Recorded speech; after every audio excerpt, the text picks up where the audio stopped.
Good evening, everyone. It is 6:46. We're going to call the regular council meeting for Tuesday, June 4th, 2024 to order. Ms. Monroe, would you like to call the roll? Mayor John Barnard. Here. Tiffany Hollis. Here. Ryan Green. Here. Jeff Barr. Present. Wes Cobble. Here. Dave Seeland. Here.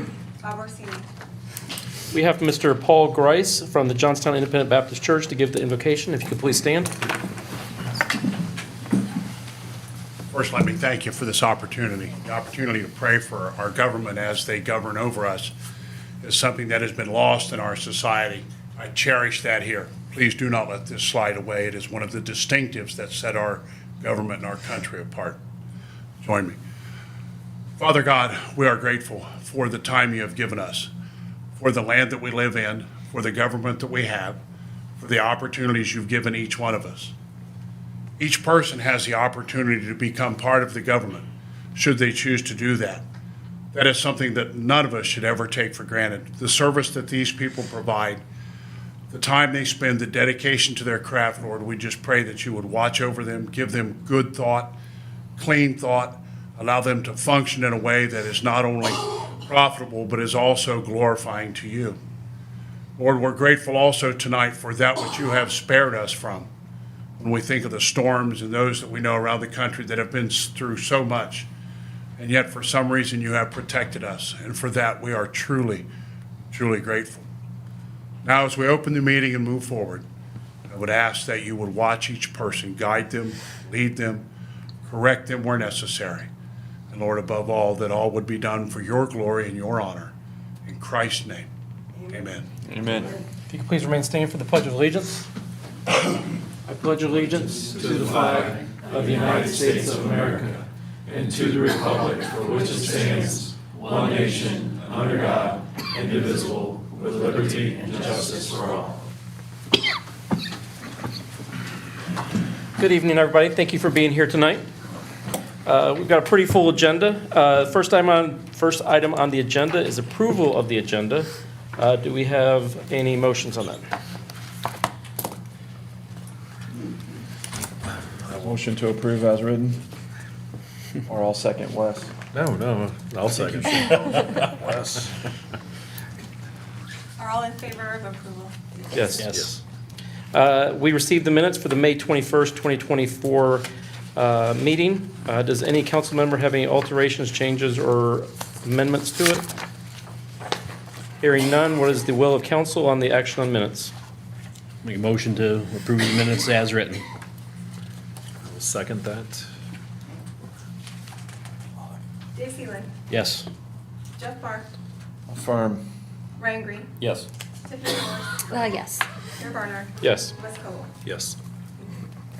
Okay, we have citizens' comments on matters not on the agenda. So if you're here to speak on something that's on the agenda, this isn't the time for you. Is there anyone here that would like to speak on something that's not on the agenda tonight? Do you have any names or anything? Okay. Hearing none, we'll keep moving on. Council committee reports. Planning and zoning met on May 28th. Their next meeting is June 11th at 6:30 in council chambers. Was there anything to report from that meeting? Yeah, we had the approval of the final plat for Concord East. That was it. Was it approved? Yes, it was approved. Yep. Okay. Design Review Board also met that same night. Their meeting is June 11th at 5:30 in council chambers. Anything to report from that meeting? There was a sign for the old Coglin building. I refer to it as that. That way most people can identify the building which I'm talking about. So that did get approved, multi-tenant sign there, as well as our first solar panel review by that particular board was approved. So other than that, nope. Okay. Finance, we met tonight. Our next meeting is June 18th, 2024. We'll have something on, we'll handle under other business tonight. There was quite a bit of discussion on the future water plant, some other items, so there was a lot of things discussed. We are asking that all of council be there for the next meeting, for the next finance meeting, or not the next one. We got to schedule it for when we will be discussing water. So when we discuss the water and the water plant, we need all of council there so they can get a overview on it. With that said, Mr. Mayor, Yes. being that it's all council, we'll just call it as a regular council meeting, Okay, since there is a desire and a request for all councils rather than a committee meeting, if that's okay, okay. okay. Are you saying the June 18th Finance Committee meeting is going to be a special council meeting? Or do we just want to handle it in the council? I would, Or council that night? let's have Teresa and I kind of discuss how we want to go Okay. about it, and then we could handle it that night, or Maybe a special session? maybe a special meeting associated with it on a different night or at a different time selectively for that, so. Okay. Safety and Service met tonight. Is there anything to report from that? Yeah, we had further discussion on our Mid-Ohio Regional Planning Commission, and transportation inclusion. You will see, we made a recommendation on that later on. And we had some further discussion on other issues. Sorry we made the meeting go a little bit later. We're gonna talk about moving the time of our meeting and maybe have some further discussion on that in finance committee meetings. Okay. Try not to do that again. School District Liaison, you guys are working to schedule the next meeting. Do you have anything scheduled yet? I don't think so. Okay, I'm just waiting on availability. okay. We received the water, sewer, and street director reports. Does council have any questions or comments on those reports before we move to the service director? Hearing none. Jack, would you like to go over your report, please, sir? Yes, I will. I'll go over this, move through this quickly. Item one is the water plant update. I think in finance, we already talked about that strongly. We've got to make a decision on what type of upgrade we're going to make, and I think those decisions and discussions will happen in the very near future. Wastewater plant upgrade, the CMAR grading is complete. The recommendation has been turned into the city manager. At this point, the city manager and council must decide whether we want to enter into a contract with the CMAR. As far as the Pulte, item 3, public housing project, we're down just to some questions and replacement parts on the lift station. I'm working with the representatives from Pulte to try to get that corrected. Concord Crossing East, I've had a few calls. The stormwater discussion is still ongoing on how we're going to mitigate the problems with the water being held behind the temporary road. We have ABM is looking into that matter to see how we can make those corrections. Item 5, Coughlin Apartments. I've been contacted about some erosion control problems. I have got a call into the inspectors to set up a meeting for erosion control, and then the city manager has another contact that maybe we can get this moved along. I can meet them quicker. He's gonna give me that number here, so I will make that call before the end of the week to see if I can get that problem rectified. Item 6, we had some corrections to make on specifications for the water department in our city specs. Been working with the EMHT on that, and they are going to give me a final draft hopefully the end of this week on those corrections in the specs. Item 7 is pretty important. Due to staffing, we hadn't been able to flush and operate all of our hydrants over the past few years. That is a priority item we made this year. Every hydrant, fire hydrant in Johnstown has been operated and flushed, and maintenance is ongoing on those fire hydrants. So I thought that was something we needed to get brought out. Item 8, the water department has received a $9,775 grant for additional leak detection equipment from the Ohio EPA. The way that grant will work is we will purchase the equipment, send the invoices into the EPA, and we will be reimbursed. So we have to purchase to start with, and reimbursement will be coming, but that has all been signed off by the EPA to try to continue to lessen water loss in the community. A couple of questions for you. The lift station pump that's in Pulte, how old is that pump? That pump is very new. It's been rebuilt twice, and it's been sent out to be rebuilt again, and I let the Pulte representatives know we would not accept it. We want a new pump. So it's a pump they installed then? Yes, it's a pump they installed. It's not not the city's pump, that has not been turned over to us yet, even though we check that station daily. But 3 times for a pump that's that age, less than a year old, there's something faulty, there's a problem with it, so we won't accept it back. So I'm in discussion with Jim Robertson, sorry, to see about getting that pump replaced. Does it just service Pulte, or is there any other areas it No, services? it's strictly in the Pulte lift station. Okay. And then the EPA grant for the leak detection, will that purchase just one, or is it gonna be multiple that you'll be able to purchase with that? Those correlators that we purchased just a few of the other day that we've had great success with, that will give me 7 additional correlators. Now, out of my budget, I'm gonna have to get the 7th one. I'm gonna have to pay $800 additional on and above the $9,700 to get the 7th one, but I have that money available in the budget to get. So those have been ordered today. Okay. Does any of the council member have questions for Mr. Liggett? Jack, some of the other concerns that were brought up with the gentleman last meeting there about the Coghlan Apartments. Yes. Is some of those being addressed as well? I mean, in addition to the erosion control and all that? At this point, I can answer those, or I can refer that to Sean, as he has been in contact with Coghlan representative. Go ahead. Yeah.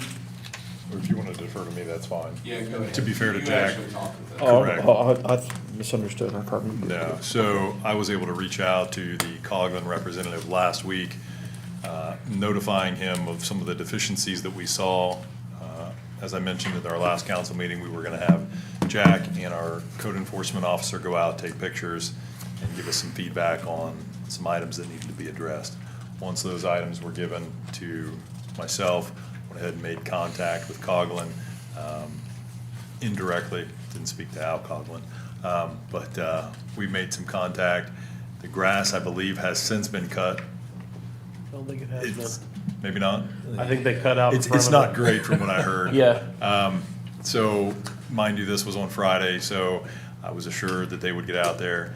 The underground installation of some of the utilities is what had been happening, I guess, 6 months ago, 4 months ago, which has kind of created these mounds of dirt. The above-ground excavation and work has not been done yet. They're going to lean on that particular company, Airmo, to come back in rather quickly, put out that it needed to be done rather quickly. And also, they're gonna have a contact, reach out to Jack, which I don't believe they've made contact yet, but like I said, it's Tuesday, talked to him on Friday, to meet out there to do some soil and erosion control measures.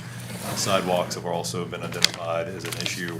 They are going to make plans to rectify that and get those sidewalks fixed, as well as the grass, as well as the mounds of dirt, and getting Airmo out there to do some final grade work to make the site a little bit more presentable for everyone that has to live around it. So Yeah. I'll keep you updated. I can tell you the mowable portions where you could go through with a zero turn have been mowed. I was on the adjoining property yesterday. Those have been mowed, but the mounds and everything else that are left, they haven't been touched yet. But you'd have to get mobile people on with, string trimmers to go through and get those done. Yeah, you're not gonna be able to get a machine on those. Very good. Anybody else for Mr. Liggett? Okay, thank you, Jack. Okay, we're going to move to item number 10, public hearing on zoning map amendment. And I'm going to turn this one over to Sean and Thad to discuss. Sure. I believe Teresa sent out on Sunday the minutes from that particular zoning meeting, as well as the formality of the process. A recommendation from the zoning board comes to you for a denial or approval of this particular piece. Actually going to incorporate Teresa into this conversation because she's been in contact with our general legal counsel outside of Thad to walk through this process and what you will see tonight, what you have to do tonight, what you don't have to do tonight, and then also procedurally, next meeting and the sequences after that, if Teresa feels comfortable walking through that. If not, we can have myself or Thad kind of give it a shot. Well, my only part was to advertise this public hearing, which was done 30 days out, so I would ask Thad to elaborate. But Okay, this is sure. the public hearing part of our ordinances, and that's all it is tonight. Right, so there's no request for council to make any decision tonight. It is just an opportunity for the public to speak to the application and for the applicant to speak to the application. At the next meeting, then, there would be either council's acceptance of what the Planning and Zoning Commission recommended, which was a disapproval of the application, or council could proceed with an ordinance to approve the requested map amendment. Because the Planning and Zoning Commission recommended disapproval, it would take a vote of 5 members of council to proceed with that, adopting such an ordinance. So, go ahead. So with that, if you wanted to allow for any questions that you had, I know the applicant is here tonight, and then also the public hearing portion of this particular process. So with that, I'll leave it to you, or if you have any questions. So if council's okay, I will go ahead and let Mr. Nyberger speak first, then them, and then the council, if they want to ask any questions. Does that work for you guys? Works. The question at the end? Do you have we are the gatekeeper of the organization. Is there a time limit on anything associated with public comment, not public comment? I just want to make sure. I want to stay with the standard 3 minutes. Is council good with 3 minutes? Mr. Nybarger only gets 3 As minutes? evidenced by our shot clock over there. Can I Mr. ask? Nybarger gets more time or less time than 3 minutes? Or What does council want on that one? I mean, in zoning, typically, we give the applicants and our staff time to talk. Any rebuttals or anything are kept to 3 minutes. Do you need more than 3 minutes? Okay. He may not use the entire 3 minutes, but I want to make sure that we give him enough time to, Okay. We won't turn the shot clock on for you. yeah, there we go, thanks. Can I ask Yes. something? Are we able to vote on this tonight if we choose to?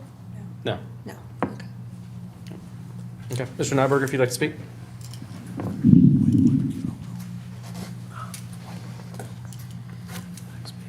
I think the application is something that's been distributed to everybody. What we've asked for is SR1 lots. That's a bridge between what we've asked for is SR2, and that's a bridge between the adjoining UR1, which about 90% of this property is currently UR1, and the adjoining SR1. I've offered to build the houses to SR1 standards, and but to date, I've not heard any response from the village as to whether, city, I should say, as to whether or not that's something that can be incorporated in this effort or not. With that, I'll just turn over to the audience. And then if I could have a window to rebuttal if necessary. Yep. Thank you. I have some questions. For Mr. Nyberger? Yeah. Okay. So when you say, pretend that I don't know, because I don't know, when you say to build to SR1 standards, can you put in description of what that means? Sure. The city's residential zoning districts are ranked in a matter of hierarchy from SR1, which is Raccoon Creek Estates, and is the front 20-foot depth strip running parallel with the road of the subject property. The rear part of the property is zoned UR1. And, but again, to answer your question, the order of hierarchy is SR1, SR2, UR1, UR2. What I'm suggesting or asking for is SR1 or SR2 lots, but I'm willing to build to SR1 standards. The differential is a lot square footage. So when you say SR1 to SR2, are we talking about that it's, I'm playing facetious a little bit, Mr. Nybarger, excuse me. Describe for me the difference of what an SR1 house would look like driving through the street compared to an SR2 house. Is there a different pitch on the roof? There are. Is there Under different each building? hierarchy standards, there are square footage standards that goes in conjunction with each Right. of those. Is it just the square footage, or are there other requirements? No, it's just square footage. Purely square Square footage? footage and square footage based on style of home, two-story ranch, whatever. Right. And those they're different in SR1, SR2, UR1, UR2. What I'm asking for is SR2 zoning, but to build the SR1 standard house. Okay. So it'll meet the minimum square footage of SR1, but the That's- lot size will only meet the SR2. Correct. And actually, it'll exceed the SR2, but it will not. Meet It will not SR1. meet the SU. There's Perfect. some differences in the, so you have square footage of the lot, square footage of the house, Understood. setback of the houses are different on each one. Yes, we're going to end up with Yeah. 93-foot lots with an SR2 zoning standard, so that's going to be adequate frontage to have nice setbacks, side yard setbacks. What would be the front yard setbacks? I think the 35 feet. 35, It's the same in SR1 Yeah. and 2. SR1 and 2 is 35 feet. From what I remember, the front setback, side setbacks will be the same as the SR1 houses that are there. They'll be very similar. I believe that's, It's the rear setback that, I didn't won't be the anticipate same Jeff's Yeah. questions, so I didn't. I'm not Sorry. standing here with a chart. sorry. I was just trying to go from She's memory. got it for you. That's 1, that's 2. So would the home design, the building materials that front, those things, would that have to go through design review board? Where I'm getting with this is that, is the front of these houses going to be all siding, or would it have natural stone, brick materials, a certain requirement of the, When we first started this journey in last January, at that point in time, I committed to culture stone, some use of natural material in the front. is that a percentage of the front? Is it the whole front, Mr. Nybark? Its percentage, it would be, the fronts are going to be, they're not going to be straight. They're going to be pulled out. I've not designed plans yet because Okay. I haven't gotten to the point of knowing what I'm building. Understood. But I could stand here and commit to, cultured stone, offsets in the front, some architectural features, windows on all 4 elevations. Right. Some of the same standards that are typical in Raccoon Creek. So you're an outstanding member of the community. You would commit here today that if this went through, that even though the square footage of the lot doesn't meet SR1, Sorry, talking to council. that if I drove by there, those homes would look very similar, if not identical, to existing Raccoon Estates home. That's correct. Okay. So could I jump in here? I think it's helpful to kind of understand what everybody's intentions and so forth are. But the application that has been made is for the SR2 zoning, and there is not a mechanism in your code in place to have it be zoned SR2 and apply certain development standards for SR2, but not others. So I think that for purposes of your application here tonight, think about the SR2 zoning that's been requested, because unlike a planned district, if it's zoned SR2, those development standards for SR2 are in place. If an applicant wanted to have, if you want to kind of pick and choose, then you get into the world of applying for different variances from different development standards. So you're saying the map amendment would be an SR2, so if these houses, if he builds an SR1, if it were torn down, the next person would be able to build an SR2? He would be able to build an SR. Right, but, But taking him at his word, if he Yes. did everything he said he was going to do, the next person could but as far as a build an map amendment, it is SR2. going to be an SR2. Correct. Yeah, to further muddy the waters here, and this was tough even for zoning at some point, you could have a developer come in, request a map amendment, and Thad can tell you this. You can request the map amendment, never tell you what they're building. They don't have to tell you what they're building, they're just asking for the zoning amendment. So, to a certain extent, it's different in this case because the applicant's been up front with this, but they could walk in say, I just want this map amendment. What are you building? I don't know. I just want to be able to build whatever's in this zoning category. So this is a little bit different, and I know that in this conversation, we're gonna get into the weeds a little bit on what the houses are gonna look like, setbacks, all that kind of thing, but keep in mind, this is at base level, a map amendment. Houses, structures, all that stuff, engineering that would come later. But this is at a very basic level, just a map amendment. So This that's- this is more to do with the square footage of the plot, not. This has to anything do with else. the use of the zoning category. So, and whether or not you think that section of the zoning map is acceptable to have that. So we're just in a unique situation where we have an applicant who came in and said, this is what I will probably do with the property. In other places, other cities, different atmospheres, different developers, they could just show up and say, I want to have this specific type of zoning on here, and they don't have a project in mind. They just want to be able to do what our zoning says in that section, so. So keep you, that in One mind. in SR2, what's the square so you footage said difference the, of the lots? the frontage is 93 foot. Correct. What is the frontage of the Raccoon Estates homes? Talking about the square footage of the house. A number of those I would tell you are 70.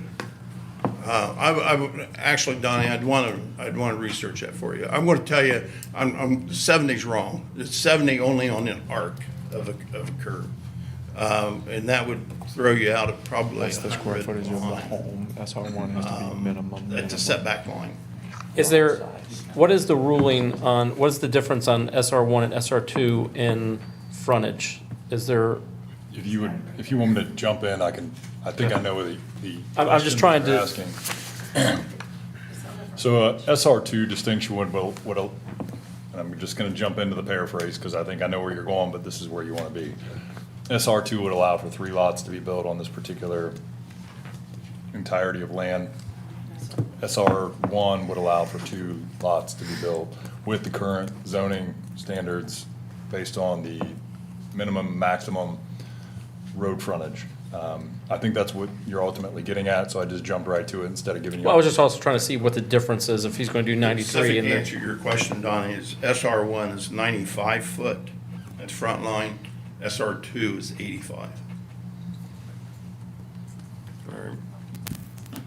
Trying to pull it up on my phone. Okay. Okay. Does anyone else have any questions from Nyberger before we move to citizens? So with that information, I understand SR1 and SR2 have different square footage of the home size. The lot size makes the difference. But if these were currently zoned SR1, I'm trying to get in my head correctly that he could build SR1 home with nothing but straight siding on the front of the house. No. No. Could he build an SR2 home with just straight siding on the front of the house, all of it? Now, you said On the could. front. It will come back to the design review board. The design review board will have ultimate deciding factor on what style of house is designed there. Part of our COA requires a design plan to be Right. submitted, as with the house that was just done on the corner of Mink and William Street. That applicant had to come in to do a design plan for that singular house. Right. Same would be said with Mr. Nybarger. He would have to submit for a COA. That would go before the design review board to submit a design plan. And at that level, they would dictate and decide what is appropriate in that specific area as far as design, materials. So as much as you would want to have some conditional approval here, really going back to Thad's point,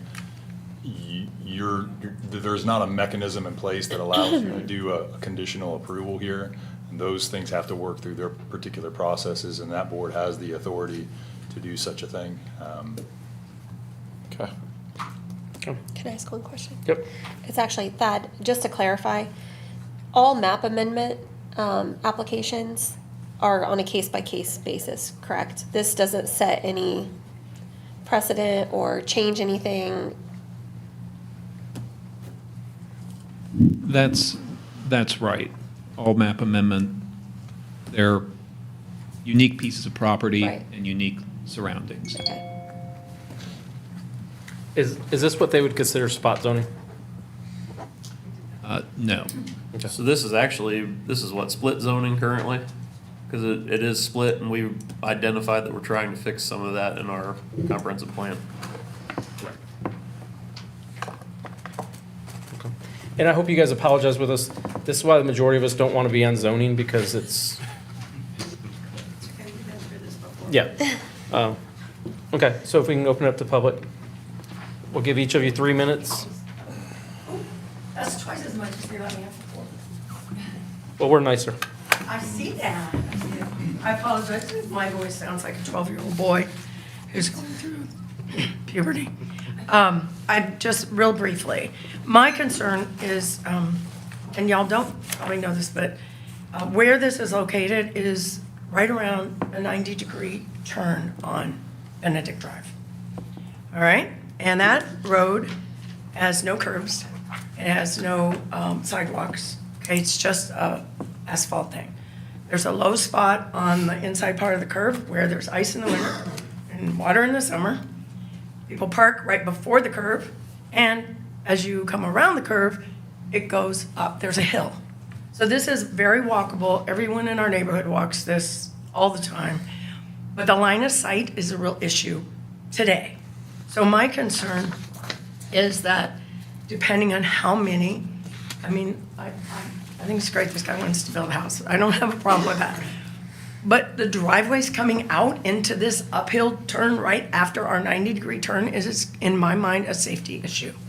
Okay, I have a real concern about that. And so what I would like is the minimum number of driveways and placement of that when it gets to the design review would be important too. Because you can't see. It's blind. And if anybody's parked on Benedict, the last house on Benedict, you can't see around the curve at all. So so that's really all I have to say, is that there's line of sight issues. This has been, I'm sure if you guys don't already have it. There's other homes on the other side of the street, correct, of where we're talking about already under construction Yes. or built, His lots, he's landlocked really, right? The because other- there's houses on, I'm Suicide familiar Hill with it. side. right. And Suicide Hill the has other it. thing that's really interesting is the other houses on the same side of the street, it's their backyard. I understand. So it's really weird. But across the street from the There- proposed, yes. there's Two homes right two now. homes in there, right? And Two. one of them is closer to the turn, right? Actually, the two newer houses are kind Sean, of can you bring it up? around the turn, and on the curve, there's some kind of park. Give me a sec. Are any of those residents here by chance? Yes.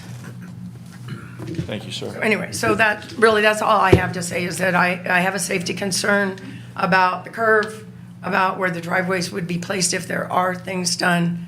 So to me, minimal. If I was building it, I would go with the SR1 and build two big, nice houses and at least minimize the driveways. Plus, I don't know what you guys are gonna do with that street, because it's a mess. All right. Thank you, ma'am. Next resident. Sorry, my name's Maureen Keebaugh. What was it again? Maureen Keebaugh, sorry.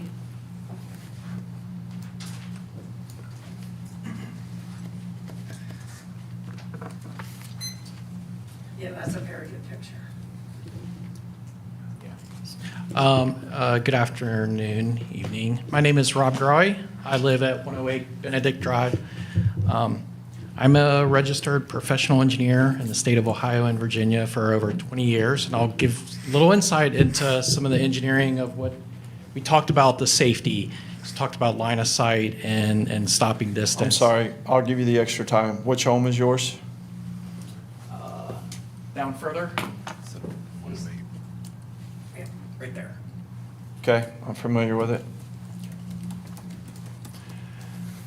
So line of sight and stopping distance, we talked about the curve. And when you're coming off Benedict Drive, car can only go around 15 miles an hour, 20 miles an hour going around that curve.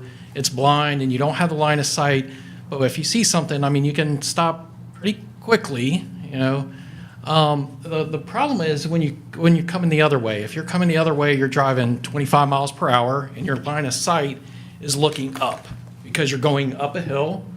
And then as you're approaching the crest of the hill, that's when your line of sight changes At the same time, you got all those, multiple driveways, possibly more than one. And if you see something, you're gonna, 1 second, you're gonna press on your brake and, 25 miles per hour, the car can stop pretty quickly. The thing is that people travel more than 25 miles an hour going up that hill. Coming around that bend, they're driving 35, 36 miles an hour in some cases, and you got a 1 second reaction time and you slam on your brakes. That's where the opportunity for something is where we're expressing our safety concerns. So you kind of got the other way where a car coming the other way along with a car coming around cutting that corner. The other thing I want to mention too is that you have grade change between the edge of the pavement to the right of way.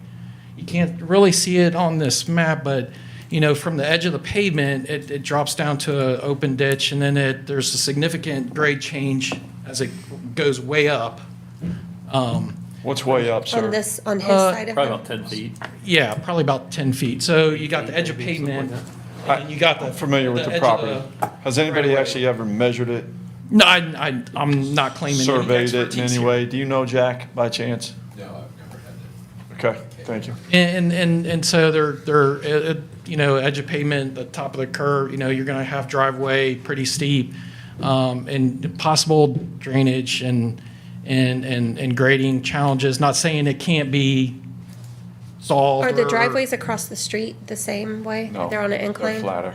They're flatter. They're flatter because it's kind of a side of the hill. Just past the car is the crest. Yeah. So this is the crest. So if you're traveling like 30, 25 miles per hour, your line of sight, then you're gonna go over that crest, and then that's where the driveways are kind of hitting it. And so that's where, one of the safety concerns, I guess, I've got, you got a car that's going 32 miles an hour, coming up over the hill, hitting those, additional driveways. Mr. and- Nybarger, where would the 3 driveways be approximately in relation to that one light pole that's just seen there? Can you pan back around, Sean? On the 2 lots closest to the hill, I've offered to put 1 point of entrance, 1 driveway curb approach on those, and then the third would be a standalone. It would be Going back- closer to the curb, but it would be well out of the curb. You have a shared drive? Yes. Is that SR2? We got to hold the comment, residents. If we could, do you have anything else, sir? The only other comment is just the real estate value with the look. So you kind of come around that bend, and you've got a kind of a larger lots, sizes, a lot of space in between the existing homes, and it just doesn't really fit. I guess we'll have a. Can I ask, is there currently parking on both sides of the street? There's no parking. Is there no parking on the Supposed to be. street at all? There's no signs at all, so you can park wherever you want on the street Yeah. currently? City ordinance has parking on one side of the street. I don't know, I can't remember which side it is, but city ordinance requires parking on only one side. On one side? But nothing's marked. for Nothing's pavement. marked for parking, okay. Yeah. Not I'm- part of the street, no. I'm done with my comment. Okay, thank you, sir. Next resident? The Hazel Bakers are not in presence, are they? I don't see them. Name's Chad Neal, I'm on Raccoon Creek Estates. The issue is the density of homes on the available land. So the code should be SR1 to match our zoning. It should be 2 homes to stay consistent with our existing SR1. That's all I have to say. Thank you. Anyone else? I can present, first of all. If you could come up here, Todd. Okay. So I have some graphics that can help explain some of the things that we're talking about. If you guys are willing to take those? Yeah, I am. Yeah. It's because it's really hard to kind of give you guys the visual of what's going on with them. Where's your residence, sir? Are you in Raccoon Estates? If you don't want to talk. 104 Benedict Drive. He's right across the street from I'm one. right across the street. I'm one of the folks directly. You're, okay, you're across the street. I got you. Thank you. Thank you for letting us know.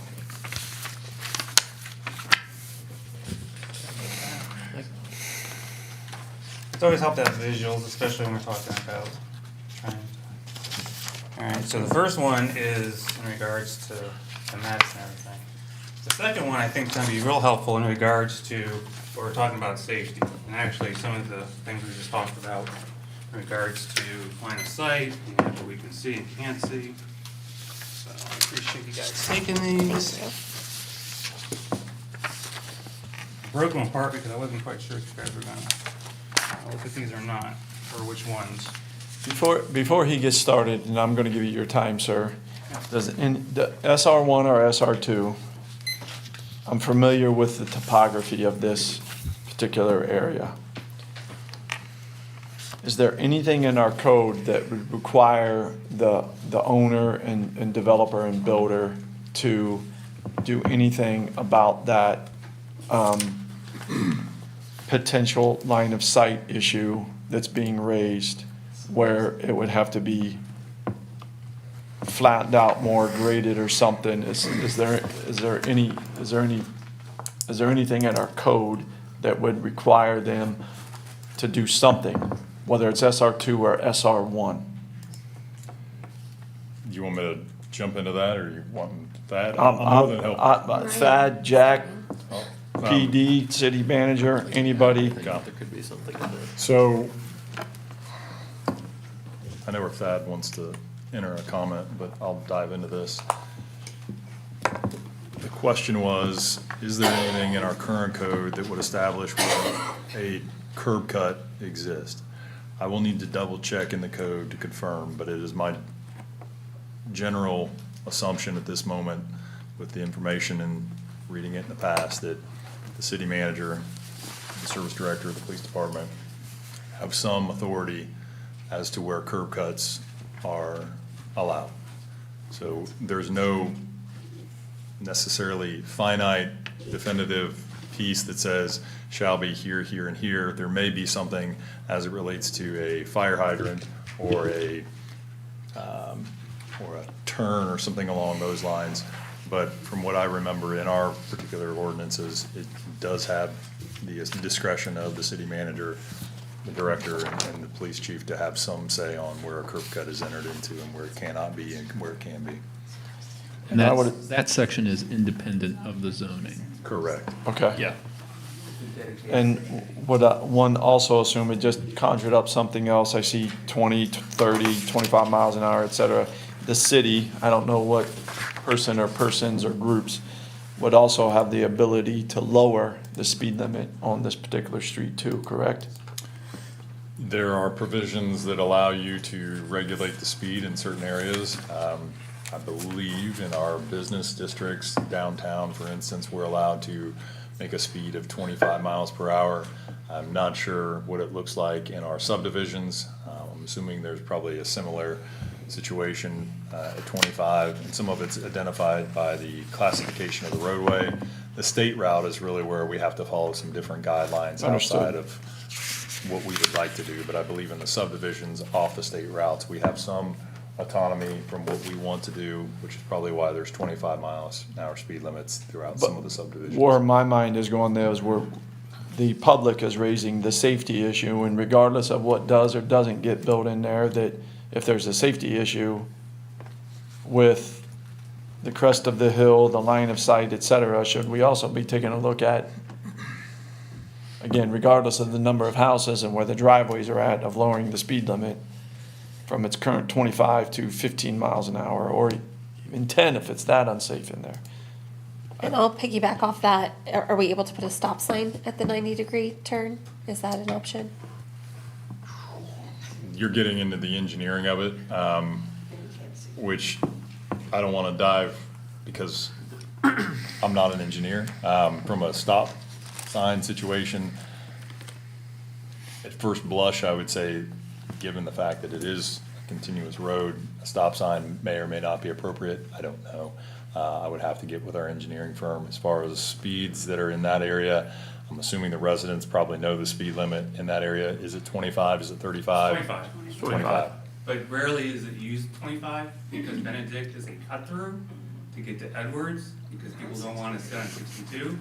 So they'll cut through Benedict, you get to Edwards, to get to 37 to bypass 3762 mess. Which is always going to be an issue until. It's always an issue. Yeah. Yeah, we hear the same on Westview and. Oh, there's a lot of places. Yeah, yeah, that's just, People learn to get around the center of town. right.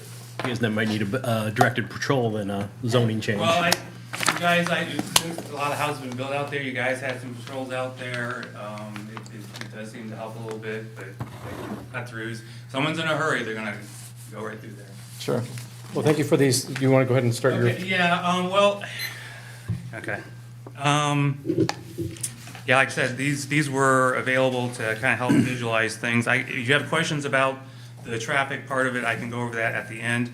But, yeah, let me go ahead and get started on what I have so far. So I want to expand a point that was made on this proposal during the April 23rd Planning and Zoning meeting.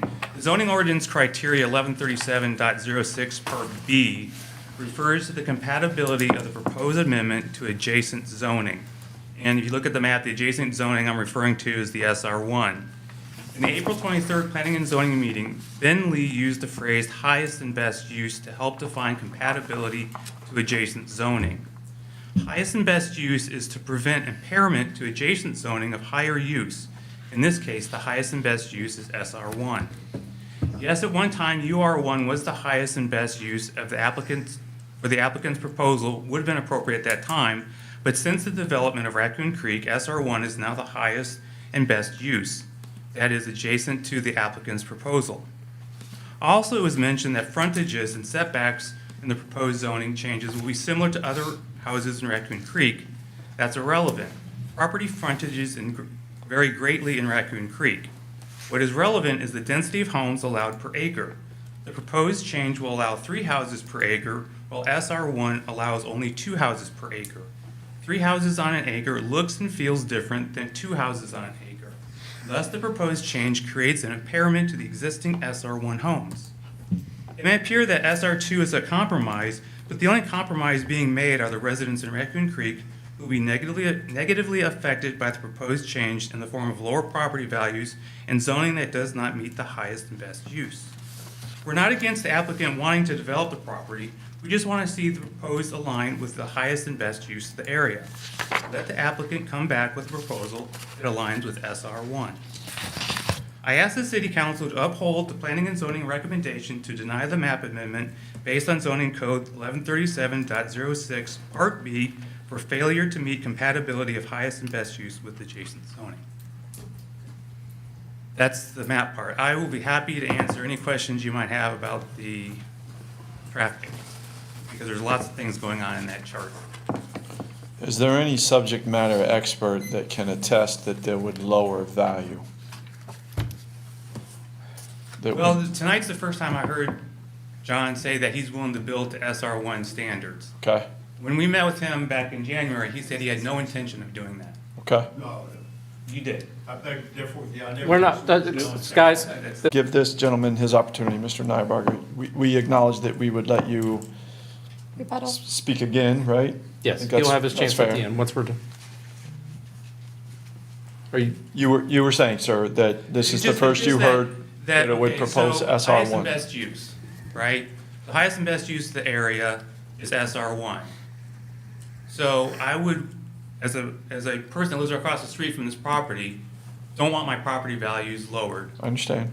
I want to have similar homes that meet SR1, both size of lots and zoning to match the rest of the neighborhood. Simple as that. anything else from Mr. Houston? Okay, next resident? You asked about subject matter. Sir, if you could come up here. You asked about subject matter expert regarding this question about value specifically. I'm a loan officer and do refinance transactions, and it's just common sense regarding the 3 plots or 3 houses on a certain parcel of land would be versus 2 is going to be a different value, which affects the immediate flow of the neighborhood. So that, to your point. I understand that 3 on there would be less value than if just 2 was on there. I was asking about if the other homes in the area, if there was 3, do they lower in value because there's 3 instead of 2? just for the sake of discussion, if they looked like, I believe is that Mr. Hazel Baker's house in the middle?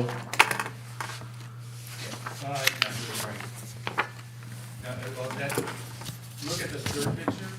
Yep. Is the house right to the right, farthest right. You see part of his bay windows. Right. Windows there. If the proposed 3 homes look like Mr. Hazel Baker's, does that lower the value of those homes across the street and on the same street if there's 3 versus 2? That's what I was asking, if there was a subject matter expert that would like to give an opinion on that. That's all I was asking. That's fair. It's just the flow of the consistency of that SR1 zoning of the neighborhood is what I'm referring to, but. Understood. What you're asking about is whether or not it could be used as an actual comp in valuation, right? Yeah. Yeah. But, like finishes and everything else goes into effect on Okay. home value too, so The acreage, the square Yeah, footage, there's a lot. If it's a comp, it's a comp. If it's not, it's not, right? Okay. Next resident? So can I say something again? Okay, so when you talk about that, I'm not an expert, but a couple things to think about is if you're in your house on your porch and you're looking across the street and you see trees, and that's what you're gonna sell your house at, right? Or if you're sitting on a porch and you're seeing 3 homes, that's a part of what comes into comping, the value of the home, is the view. And the other thing I just wanna mention is just because even SR1, Raccoon Creek Estates has specific, deed restrictions on the buildings that are not necessarily the same as, like SR1 is not as strict as what the deed restrictions are in the rest of Raccoon Estate. So that could also affect whether it looks like or feels the same. But anyway, that's all I wanted to say. Point that out. Any other residents?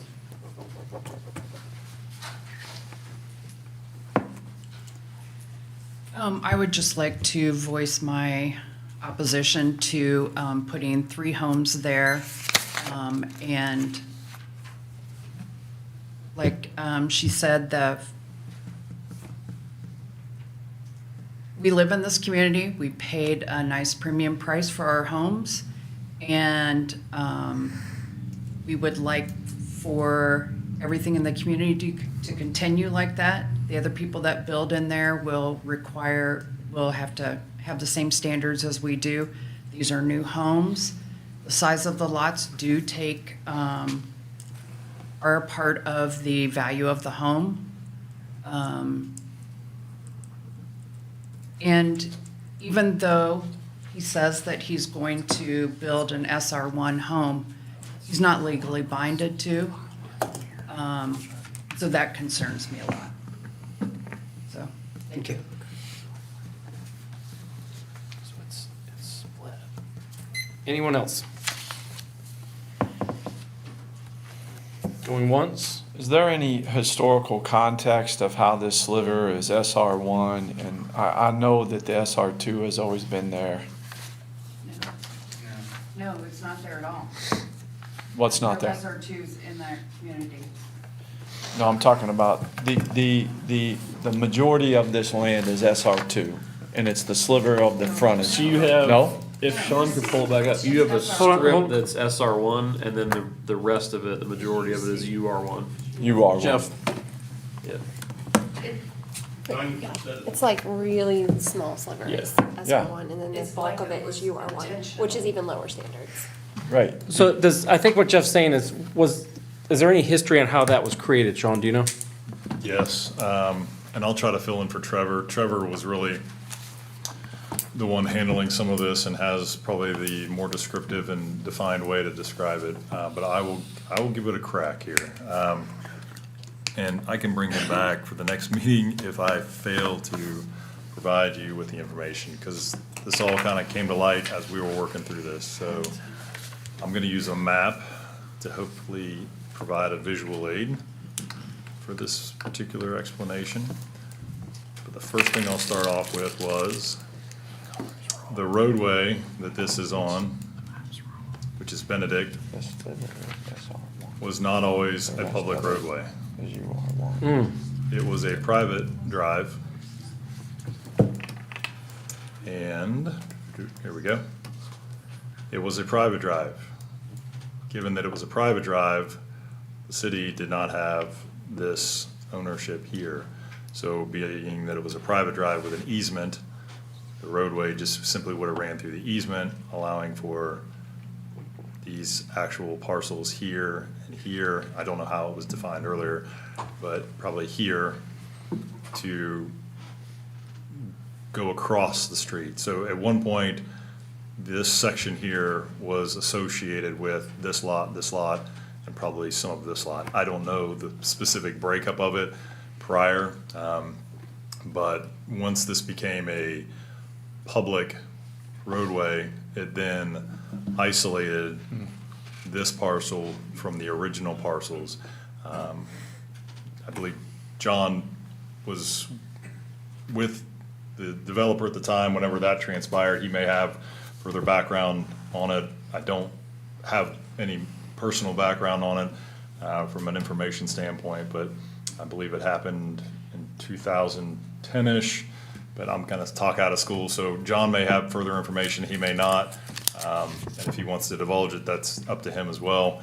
But that situation was created because it was at one time private, which also is why there's no sidewalks and curbs associated with this particular roadway segment either.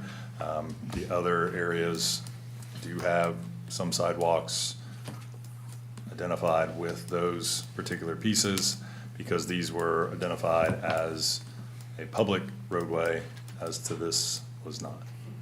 So that entire roadway going down to his home at the corner, there's no sidewalk, curb and gutter in there, right?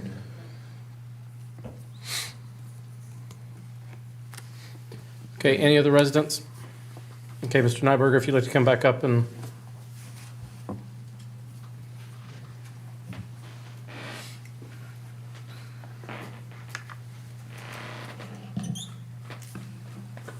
The, our drawing keeps going away of the subject property. No, it's here, I apologize. This portion is the UR1, is what it's zoned today. The village's zoning map handout shows that this is UR1. I realize that's an error, but an error that I learned after we wrote checks for the property. But that's, I'm a big boy, I'll take those bumps. I was quoted as having said certain things there's been meetings in January and April. Those meetings, I would remind you, are on YouTube if you'd want to see those. There was a lot of give and take, a lot of going back and forth. What I've represented to you tonight that I'm willing to do is what I'm willing to sign affidavit to, or what, I don't care. We've done things like that in the past. The land off of Concord Estates is on SR2 lots, and SR1 houses that abut the Baptist churches, so on and so forth. I guess other than that, I don't really have much to add. I did lean on the map. One other thing, and it's just a point of interest. Some political entities have alternates, and you will hear that the Planning Commission, that I failed to get the support of the Planning Commission. That's true. I did get a 2-2 vote at the Planning Commission, but a tie is a failure. But at the January meeting and then the April meeting, we failed to seat a full panel. So an alternate might be a method of helping some degree of fairness in those things. I don't have anything else unless. Does the applicant have that option to take it back to planning and zoning with only 4 persons being there and the absenteeism of whoever that is? So if I remember this correctly, the winning side can ask for a revote, the side that prevailed. The winning. That is right as a motion for reconsideration, but that is limited, as I recall, in the PZC rules and regs to a request at the next subsequent meeting. Right, which we've had already. John, how long have you owned that property? Probably October, November last year. How long have you been developing property in Johnstown? No, it's Not to ask. I wouldn't ask a lady her age, Yeah. but I'm 76, and I've not worked any other occupations. I've been construction and real estate my whole life. So The only thing that I would ask is that option was not made clear to me.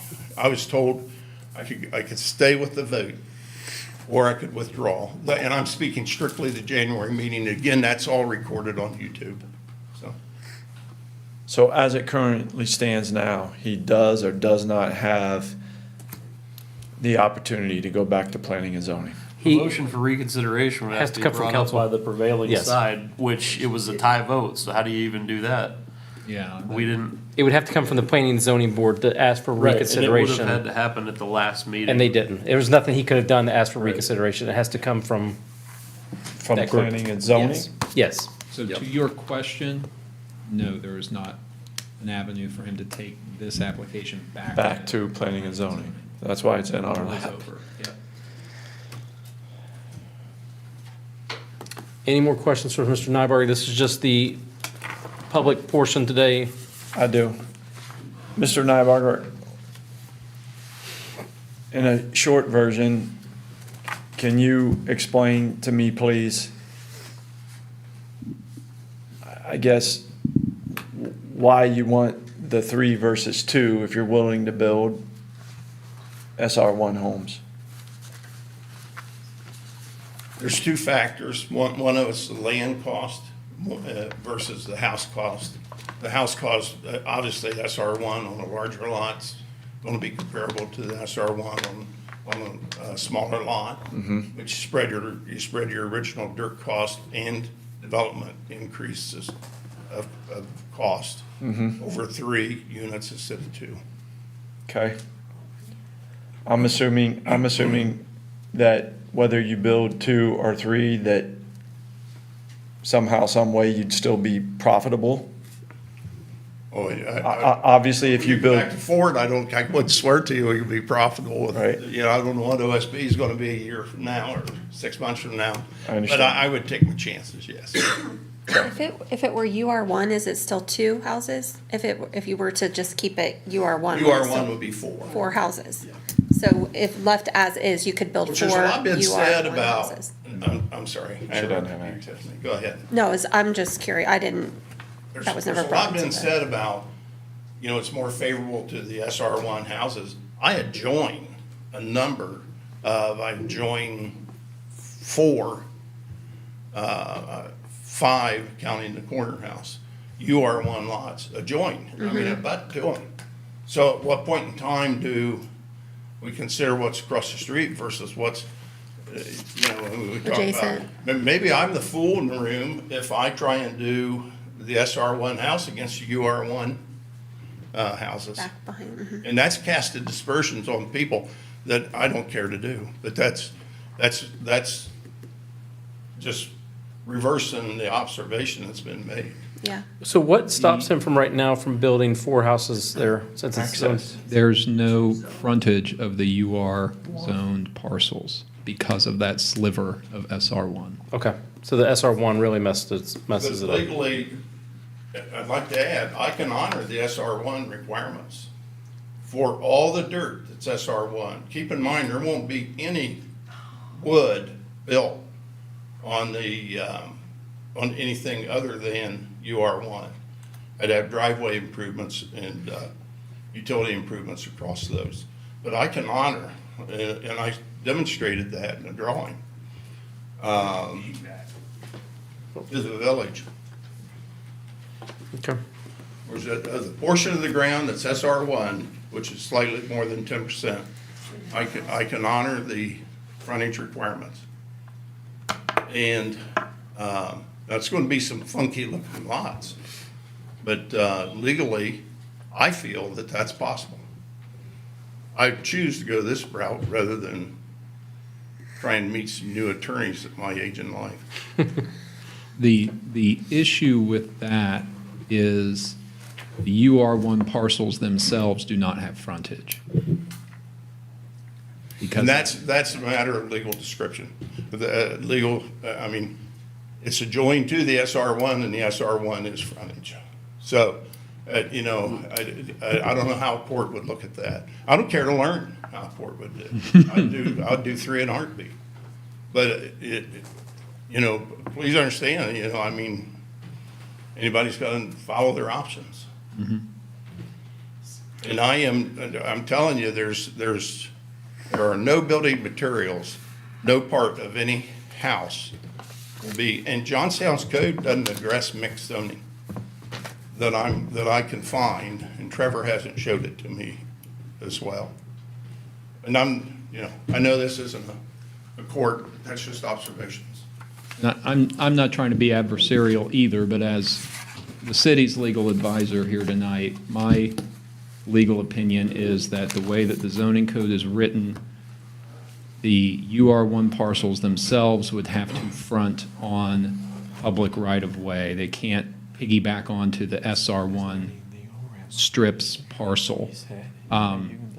Everything that Mr. Nybarger owns is, you know, understandably, he's kind of thinking of it as a unit, and we think about it colloquially as a split zoning, but there's no split of zoning on any individual parcel. These are separated out into different parcels, and that SR1 strip makes those UR parcels unable to be developed under the UR code. Well, I'd like to thank all of you that came tonight. This is a very contentious item. I've watched all the zoning meetings, the last 2 or 3 meetings that you were here. I'd like to commend the residents and Mr. Nyberger. You guys have all been respectful. This could be very contentious, very ugly, and I commend you and your neighbors for keeping it clean, and I thank you for that. So, thank you, guys. So there will be further action at the next meeting on June 18th. Just trying to count.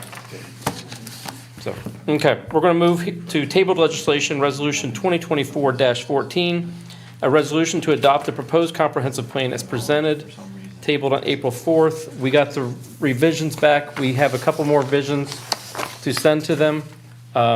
So we are looking at trying to have this on the meeting on the 18th to vote. To move it forward. So if you have any more changes, I know I have one, Tiffany has a couple. If you can get it to them as soon as possible. It's gonna be a big meeting. Yeah, be fun. So no motion to remove it from the table at this time. Moving to public hearings of legislation. The first one is ordinance 13-2024.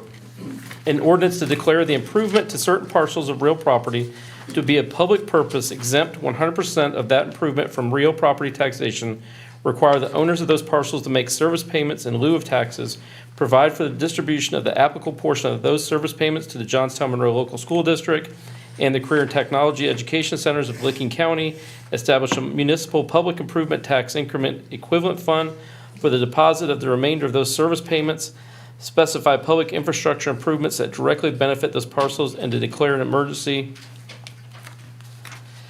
And now I'm done with that one. Sean, would you guys like to go ahead and explain this one, or we want to turn it to the attorneys?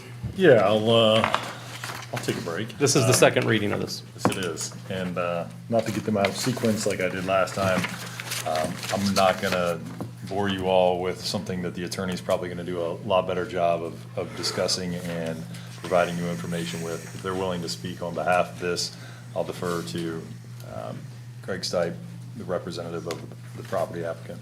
And it does state declared emergency.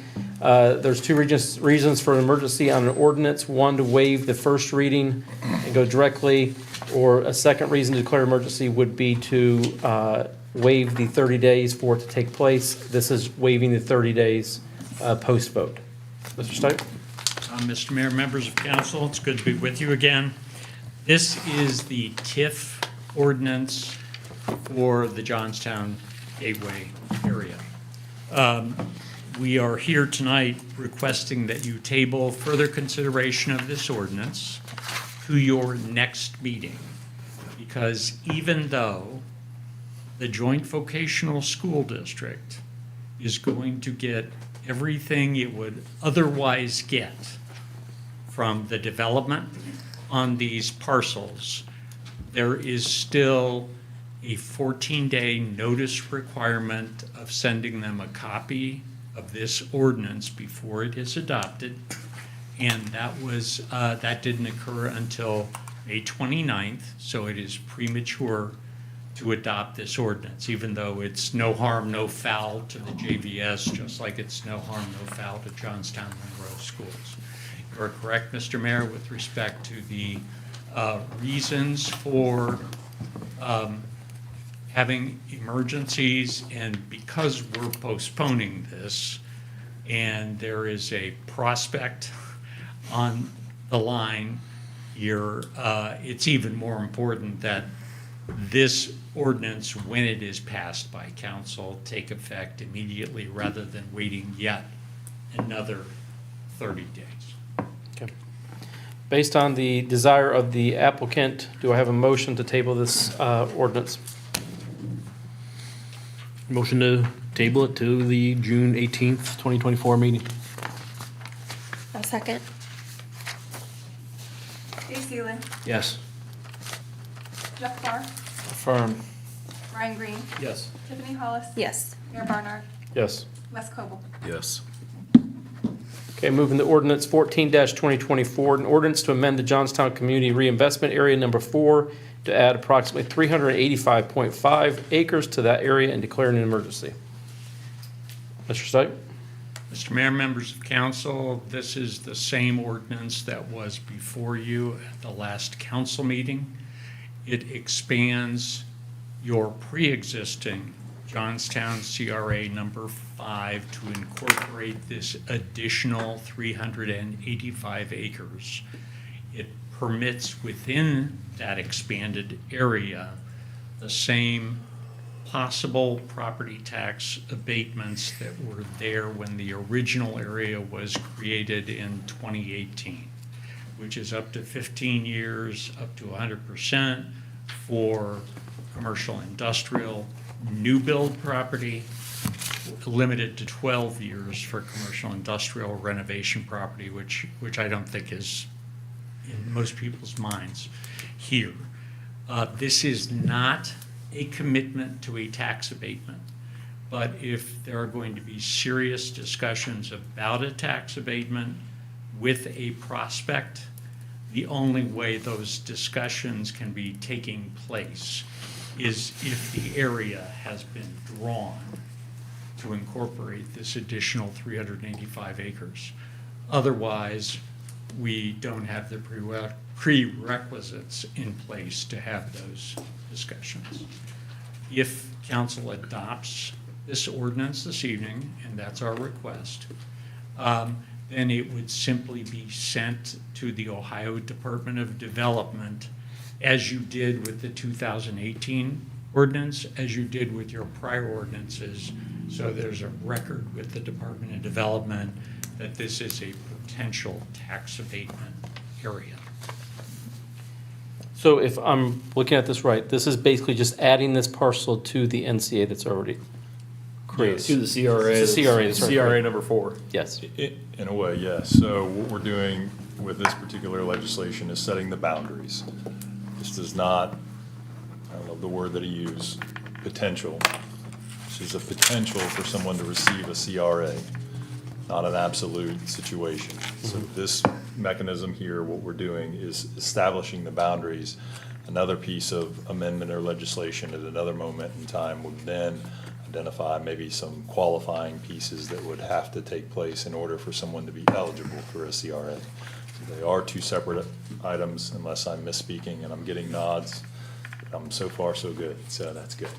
Mr. Mayor, I apologize. I think I said your CRA number 5. It's your CRA number 4. That's been amended here. Okay. So it's just adding it to it so that then we can negotiate and decide what we're going to do from there. Okay. Does council have any questions for Mr. Stipe? Open this up to the floor to the residents. Do you guys have any questions or comments on this item? Hearing none, what is the will of council for ordinance 14-2024?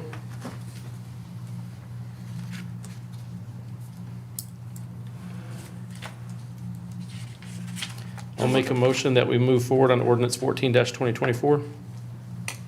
I'll second. Mayor Bardine. Yes. Wes Cobble. Yes. Dave Seeland. Yes. Jeff Barr. Yes. Ryan Green. Yes. Tiffany Hollis. Yes. Okay, moving forward to Resolution 2024-21, the resolution as required by ORC 709.023C, setting forth municipal services that will be provided to 6.5 acres of land in Monroe Township, Licking County, Ohio, if annexed to the city of Johnstown, Ohio. I'm guessing that this and the other two ordinances or resolutions are the missing teeth to the rest of the property that they were originally formed. Is that correct? You would be partially correct. So these parcels do represent some of the missing teeth, but not all of the missing teeth. Right. Since we're using technical terms, which I love. Another dental term of partial, I guess. So a partial representation of the missing teeth. So yes, all of these are similar in conceptual, what they are accomplishing. However, they each represent a different parcel. I would also say that the applicant is here if they would like to speak on these particular items, as well as we are working through some annexation discussion on our end. We've got a meeting set up Thursday, and not to complicate it, I'll defer to Thad just to make sure that for these particular parcels, we're working through the right process. And we know that there's a ag zoning and then a map amendment, but there's a mechanism that we feel that we can navigate through.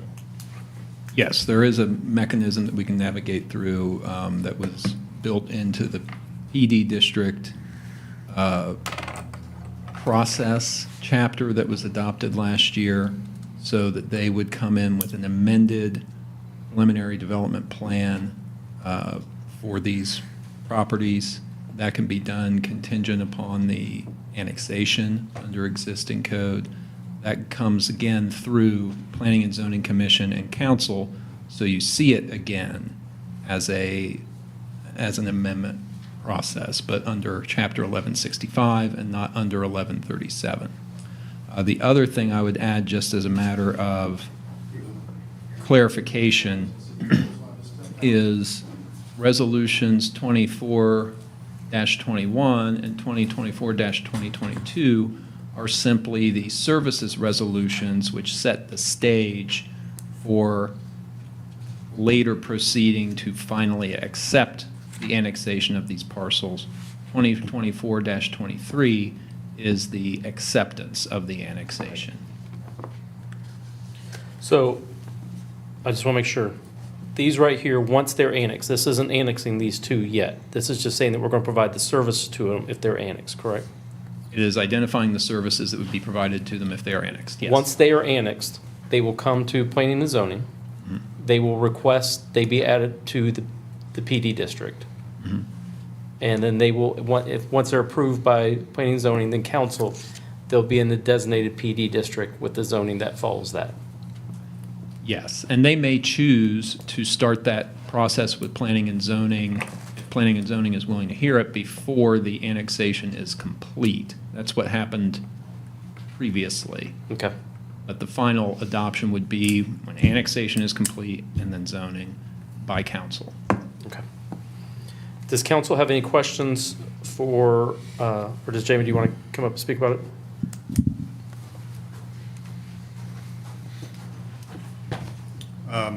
No, I think this meets the goals of the city and our plan development. There's a few smaller parcels that are neighboring the existing PD. And I think what Thad was explaining is if the smaller parcel enters the city, traditionally it would automatically enter as ag. But because it's neighboring the existing PD, it could then get absorbed by sub-area 5 or sub-area 1, whichever one it's the parcel's touching. So then we could skip the agricultural portion of the zoning and just go straight to being zoned, for example, to sub-area 1, which would be industrial, or sub-area 5, which could be a commercial or industrial. Okay. So, Go with that. Okay. Does council have any questions for Mr. McNally? No? Open it up to residents if you have any questions on this. Hearing none, what is the will of council on Resolution 2024-21?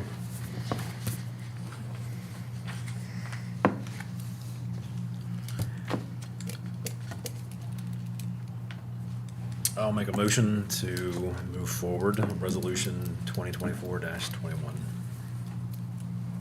A second? Wes Cobble, Yes. Dave Sealand, Yes. Jeff Barr, Yes. Ryan Green, Yes. Tiffany Hollis, Yes. Mayor Barnard. Yes. Moving forward with Resolution 2024-22, same resolution, just different land.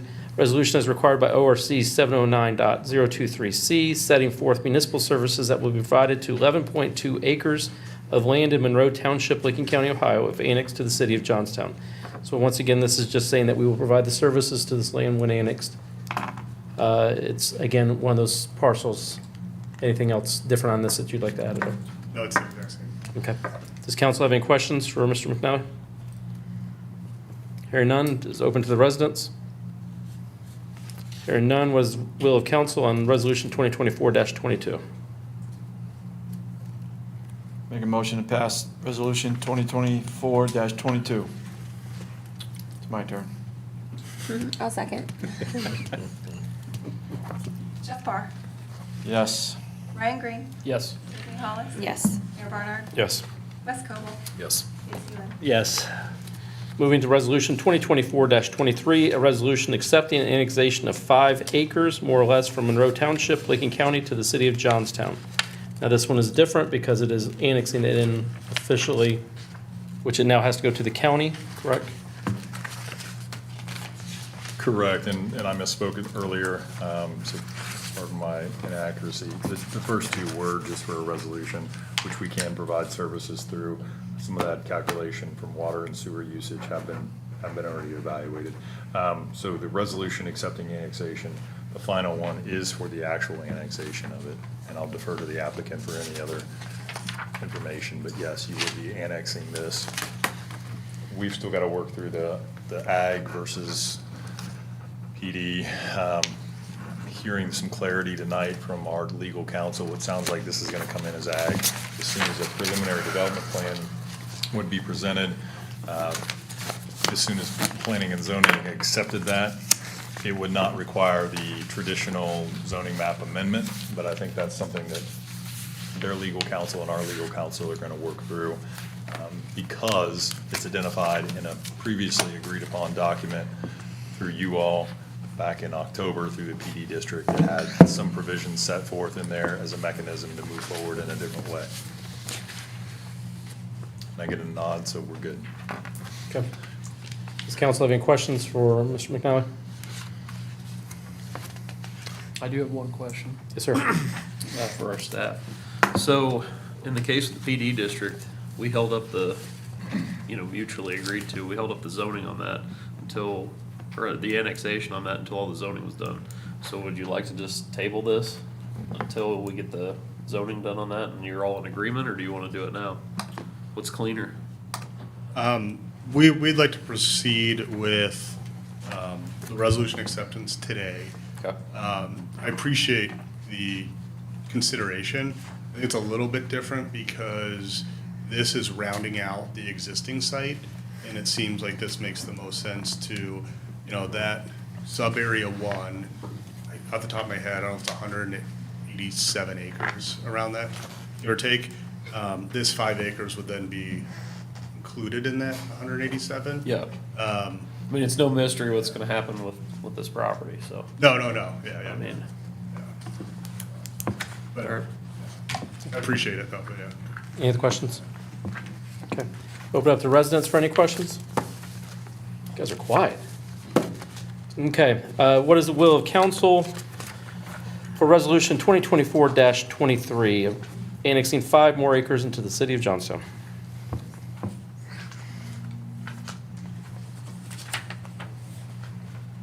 I'll make the motion, since we're going by turn here. Just gotta get a piece of it. Do we have a second? I'll second. Blame for everyone. Everybody take some blame on it, that's all. Ryan Green, Yes. Tiffany Hollis. Yes. Mayor Barnard, Yes. Wes Coble, Yes. Jake Seeling, Yes. Jeff Parr. Affirm. That is all the legislation we have tonight. There's no introduction of legislation. We're going to move to other business. I'll go ahead and go first. I have a couple items. Thank you, Mr. McNally. The first is last session, we had a presentation by SIA Media. They met with the Finance Committee and provided their master service agreement. It is the recommendation from Finance to move forward with this.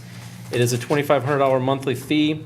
Their professional consulting production services would be website maintenance and management, audience research, active listening, community engagement, channel strategy, build-out and execution, social media monitoring and response management, and content production, including but not limited to writing, designing, and publishing.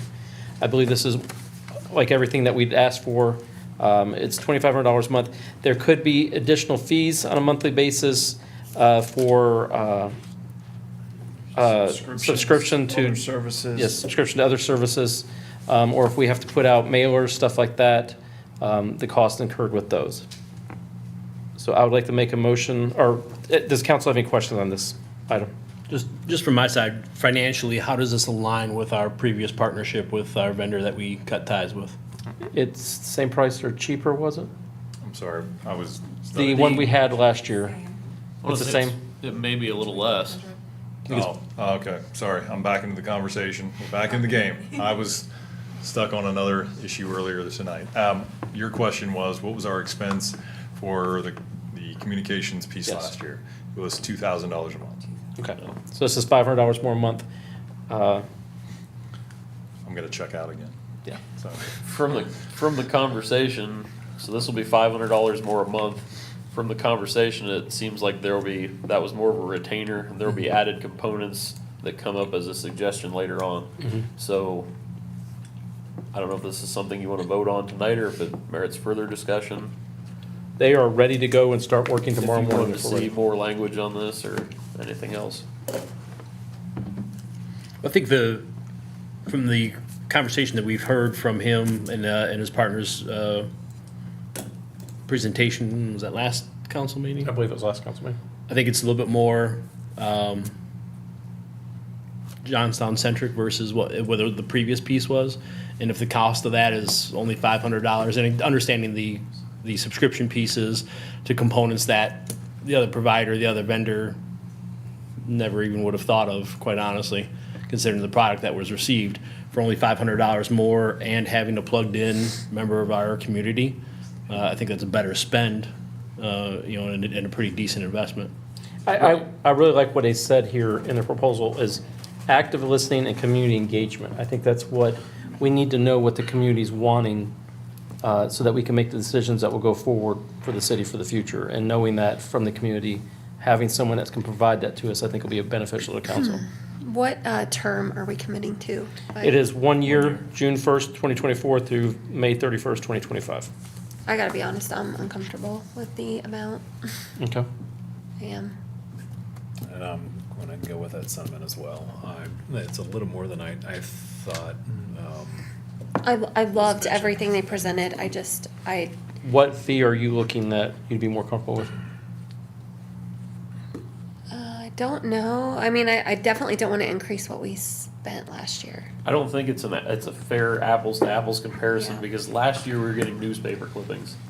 I mean, I'll be honest with you. Mhm. I mean, I don't want to badmouth another firm, but I'm saying we were getting newspaper clippings. I'll make that sentiment That's clear. what We that got nothing. was. We have very little from that. So this is going to be a more comprehensive approach. I agree. My comment was just about, I know there's gonna be subscription fees, and I don't know if you guys wanna hammer that scenario out a little bit more of what we're looking for as far as those, or what our cap is as far as those. I think $2,500 is very reasonable. I mean, if you look at labor costs today in general in any market. They're estimating $150 an hour for services. So you're looking at 17 hours a month. Yeah, I guess, think that's do a we- fair labor rate. I just, my, Do we have my an only idea comment of was the- hash out the subscription Yeah. services and other They'd things. have to get approval from us to. They do. They have to get approval from us to use any subscription services. No, it's not guaranteed that, they might propose a subscription service, we say, no, we don't want to go with that. The one they proposed, I think it was $110 $110 a a month. month. So I think possibly going back to them and asking them, understanding that the 25, make it clear to them that 25 is a question mark, right? But then also then have them give us some sort of tiered approach to recommended subscriptions and what those costs are, absolute, nice to have, and then farther reaching, subscriptions that would be, 5 years down the road type idea. Because then we get a better idea of what, if 2,500 turns into 3,000 pretty quick. Because $1,000 difference versus what we used to get, again, I think what we're doing is measuring a very low bar of performance on $2,000 and seeing that the 25 is, from what Frank and his team has shown us, is a very good investment. But again, I want to see what the all-in expense actually is, and then also what are the additional add-ins that besides that one? Because then, okay, now that you bought HubSpot, whatever it was, hey, how about this one then too, and then this one then too? I'd like to see, what their 5-year plan would ultimately look like, knowing a lot can change in 5 years though too. So you said you're uncomfortable with the $2,500 a monthly. What is because when I go back to them, I need to be able to communicate with them what is a more comfortable range. Can I throw another Yes, sir. option out there? We currently don't have anything, do we? No. And we all would agree that we need something. Absolutely. And there is somewhat of a sense of urgency to get something, right? To control the message Right. within the city, yeah. So I feel comfortable in saying that there probably wouldn't be, beyond the $2,500, there probably wouldn't be any more than $500 a month on top of that for subscriptions and other things. So just call it $3,000 a month. He proposed a 1-year term. What if would it be more palatable that, hey, we want to see what you have to offer. We'll agree to the fee, but it's only for 6 months. When did we break ties with our previous vendor? That was a year.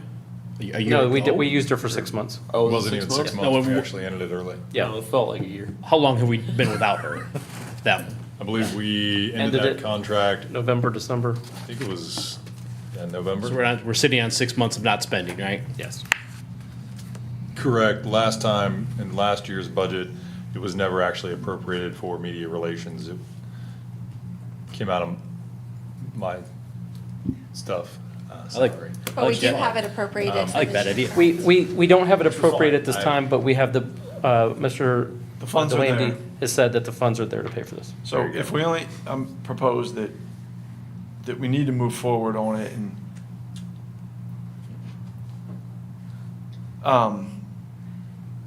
at 17 hours in a month or 17 and a half hours a month, $150 would, I think the labor rate sounds about right for what their services offered. I don't think we're gonna find that any cheaper.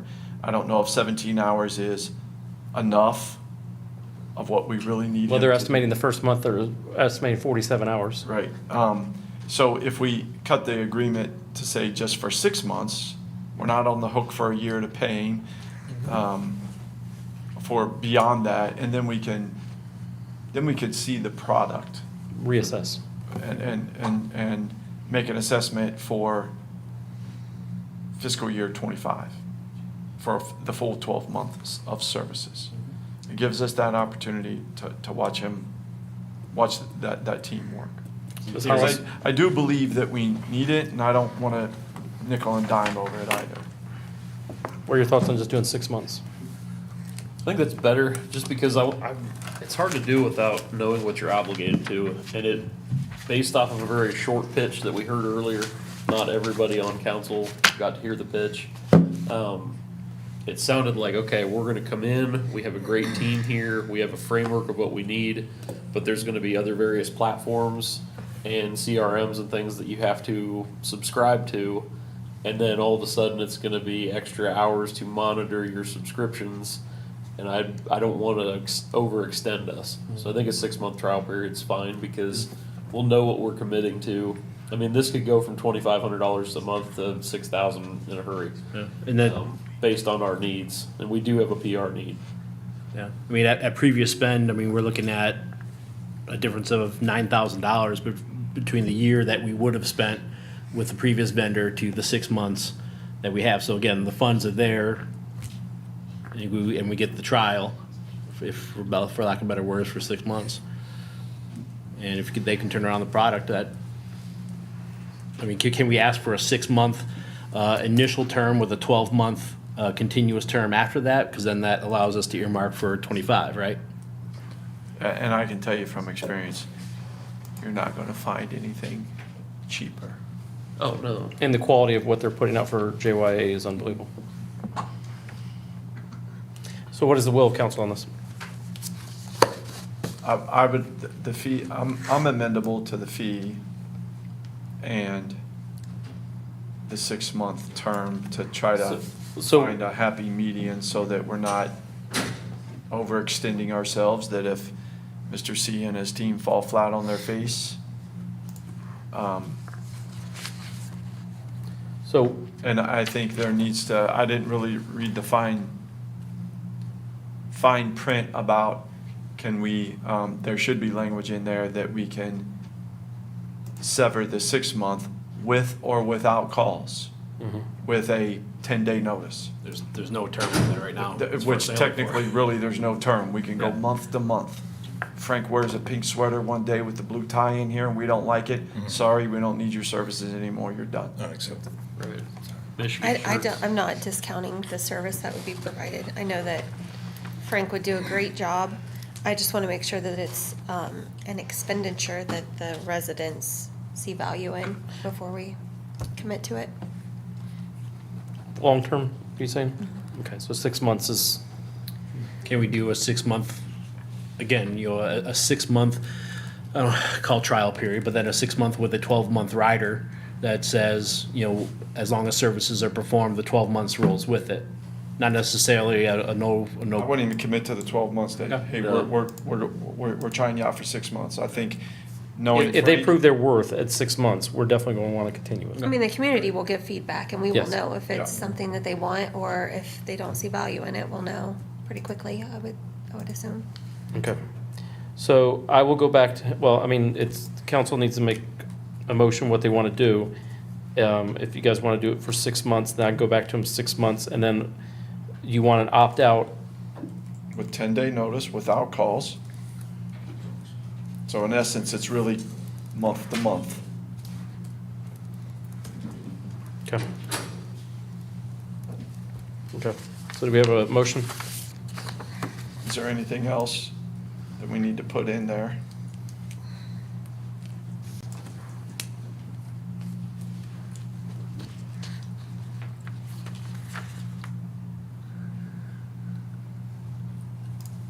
Okay.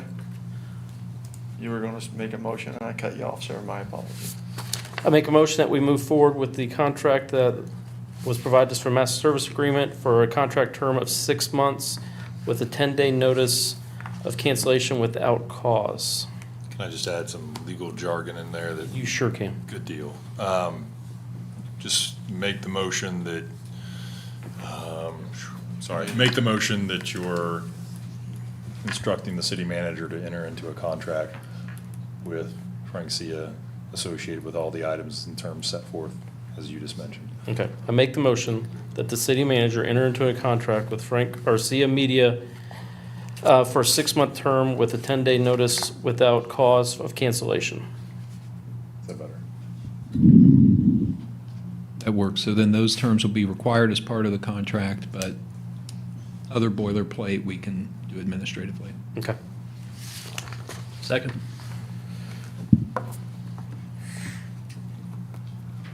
Who was the first? Me. Okay. Mayor. Everybody's zoning out tonight. Trying to help. I just got I'm going. working on contracts over here for water and sewer. All right. Mayor Barnard. Yes. Wes Cobble. Yes. Dave Seeland. Yes. Jeff Barr. Affirm. Ryan Green. Yes. Tiffany Hollis. Yes. My other business tonight was our meeting on the 16th of July. That's the correct date, right, Sean? July 18th July 18th. for the next council meeting? I'm getting June July 18th. 18th. June 18th. Wow. No, you got me. okay. No, July, I'm gonna stay checked in. I'm Hold just on. working on the other side. bringing up my calendar. An hour ago. June so. 18th is the next one. no. June 18th is the next Talk council. about our July meeting. I'm talking about our I July know which meeting. one. Okay. July 16th meeting Oh, the Yes, Yes. July 16th meeting actually coincides with the EPA hearing on the EPS permits. EPS permits for, The proposed wastewater treatment plant over at the Moots Run. Yes. So I had planned on attending that particular meeting, and I would also advocate, if it is your desire, that council, since you've been instructing me this whole time, to march in these directions, that you would also attend, or at least have some representation there. But I can't be in two places at once, nor can you. So that meeting is not going to get moved from the Ohio EPA. It is in Alexandria at the Church of Christ. I can get you a specific date and time. I believe it's at 6, and also a location. So do we want to cancel or reschedule? Mayor, what are you suggesting? Here's my proposal. With the July 2nd meeting following on July 2nd, there's probably going to be a lot of people out of town, possibly out of town. So if a meeting gets canceled, it'd probably be that one in July. So I propose that we move the 16th meeting to the 17th. Would that work, Teresa? That'd be the Wednesday. And not have a July 2nd meeting? We're going to have to play that one by ear, but just in case, I don't want to cancel the 16th and then us end up not having enough people here for the 2nd also. I understand. It does work. I will add that it's the second farmer's market, Wednesdays. Can we do it on the 9th? I mean, Can we do it that Monday? Can we go like the opposite week? Okay, do people rather do it, well, the 9th has zoning. So what is it, you guys want to do it the 15th? So we're moving the 8th to the 17th? No. No, we're moving the Second. 16th. Sorry, I was in June. We're looking for the 16th meeting a different day that week. Does the 15th work? Yes. Does that work for council? Yeah, I'm fine with the 15th or the 17th. Yep. Mr. Barr, it's a Monday? I'm good. I'll make it work somehow. Okay. Thank you for asking. Ms. Hollis? Yes. Yep. Works for me. Mr. West? Yeah. Okay, so we'll move the meeting for July 16th to the 15th, and then the 16th, if council can attend the hearing at Moots Run. Yeah. Okay. Would finance still I stand? assume you want me to go. We'll have to look at that time, Sit that one out, would you depending on what please? time the EPA meeting is. We're gonna have to cancel that, Dave. Just want to make sure. The finance and service. I can't. It's too much. Okay, that is all I have for other business. I think Mr. Green had something for safety I and do. service. Yes, for safety and service. So we heard tonight, the Mid-Ohio Regional Planning Commission, Transportation Inclusion. We had a presentation in here previously, correct? Yep. Hopefully everybody's up on that. So we're looking at making the move from LCATS to Morpsey, potentially. In my mind, as you can tell, I'm not big on going straight from committee to a vote. So we don't have to unless that's the general mood. I know that not everybody was there, but I'd encourage you to do your research if you haven't already. And we did make a recommendation from that committee to council that we go ahead with that move. Can that committee explain why it's a good move or? I'll defer to Sean. Sure. Try to summarize like we did in the service committee. So what you're looking at here is simply moving your urbanized area. Right now, we are with LCATS. Once you become contiguous to the Columbus urbanized area, I say Columbus is the kind of the nucleus, but then you have New Albany. We're now contiguous to New Albany. In 10 years after the next census, we are automatically going to get moved into that service area. We just kind of happen to hit in between. So we have the opportunity or option to move to that now or wait until the census has taken place and then we move to it. This is just with transportation. doesn't deal with housing or anything like that. This really is a designation of federal funds as they look at federally funded or opportunities for federal funding. So 62 and 37 are a good example of those. It can't be, subdivision roads or anything like that. What this means is you move to their planning area. Mid-Ohio Regional Planning Commission, because of their size, has the opportunity for substantially more money available. Ultimately, though, you do have a larger competing pool, but there is a lot more funds available in that particular network.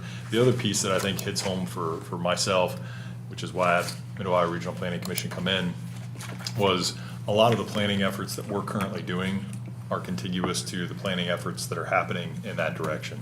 So we kind of sit on an island in a way out in Licking County. So the efforts that are happening in New Albany and the area around us are all being planned by Mid-Ohio Regional Planning Commission. It's much easier to have a cohesive plan if you're in the same planning agency.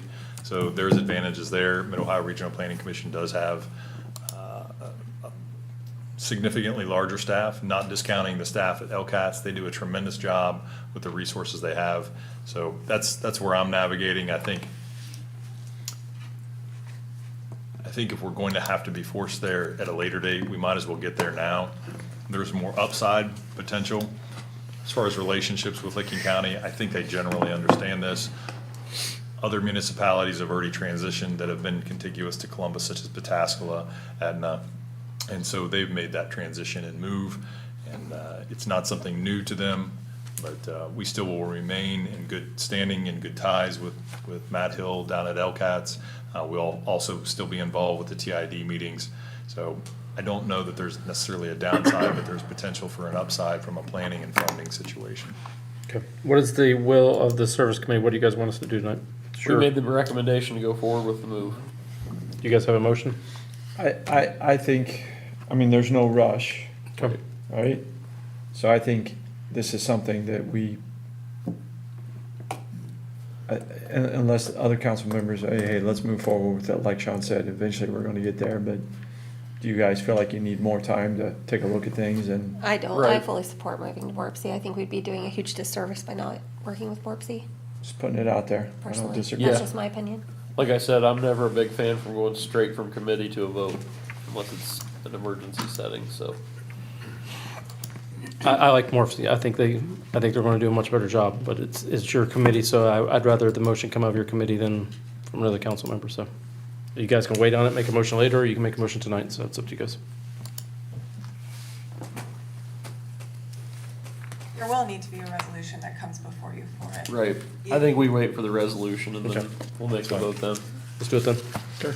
Okay. So you're good with moving forward? You want me to prepare the We resolution? can prepare the And resolution. then you'll have a chance for that? Okay. Okay. We'll need to Thank you. coordinate with Mid-Ohio Regional Planning Commission as well as LCATS to figure out the little nuances that exist with this transition. There's gonna have to be something from council authorizing me or directly through you with this particular situation to move in that direction. So you don't necessarily have to make a motion tonight. Can you just prepare the resolution and then do it then? My awareness through the committee was I didn't want to go through this whole entire process. I present it to you all, waste a ton of time, and then you all say, nah, we want to stay with LCATS. I'm generally reading the room, so I've got a good enough indicator that if I bring legislation or movement for us to move towards Mid-Ohio Regional Planning Commission, I'm not going to have wasted my time and efforts in that. So I think I've got enough information I need from you all tonight. But you always surprise me, so I don't know. Okay. Mr. Green, do you have any other thing from your committees? No, nothing else from the committees. So we did talk a little bit about mosquito spray, so that is something. We've been getting questions about when we'll be doing that. That'll be coming from the county. We'll work on identifying some areas and things like that, but that's something that'll be coming. We talked a little bit about safety and security of our infrastructure based on some recent reports, so. I think they do the mosquito We'll be spraying down the fine, too. bike path. They do, but- Wherever we are getting complaints, if those complaints get passed on to me, I can. My backyard.